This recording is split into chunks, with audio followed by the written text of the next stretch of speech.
وہ لوگ گھاٹے میں رہ گئے جو اللہ سے ملاقات کو چھٹلاتے ہیں، یہاں تک کہ جب ان پر اچانک قیامت آ جائے گی تو یہی لوگ کہیں گے افسوس ہم نے اس میں کتنی کوتاہی کی، اور اس وقت وہ اپنے گناہوں کا بوجھ اپنی پیٹھوں پر لادے ہوئے ہوں گے۔ دیکھو کتنا برا ہے یہ بوجھ جو یہ اٹھائے ہوئے ہیں،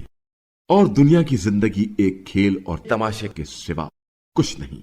اور اہل تقوی کے لیے دار آخرت ہی بہترین ہے۔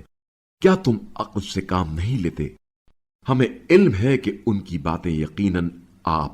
صلی اللہ علیہ وآلہ وسلم کے لیے رنج کا باعث ہے، بس یہ صرف آپ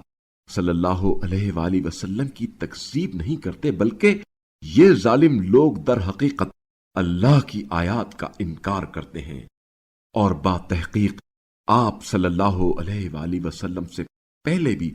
بہت سے رسول جھٹلائے جاتے رہے اور تکذیب و ایذا پر صبر کرتے رہے ہیں، یہاں تک کہ انہیں ہماری مدد پہنچ گئی، اور اللہ کے کلمات تو کوئی بدل نہیں سکتا۔ چنانچہ سابقہ پیغمبروں کی خبریں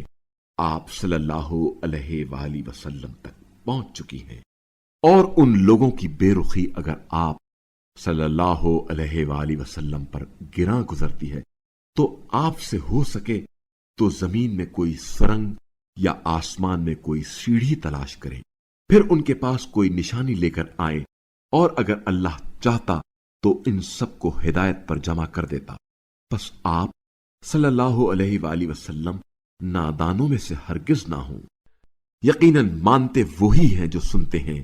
اور مردوں کو تو اللہ قبروں سے اٹھائے گا، پھر وہ اسی کی طرف پلٹائے جائیں گے، اور وہ کہتے ہیں اس نبی پر اس کے رب کی طرف سے کوئی معجزہ نازل کیوں نہیں ہوا؟ کہہ دیجئے اللہ معجزہ نازل کرنے پر قادر ہے،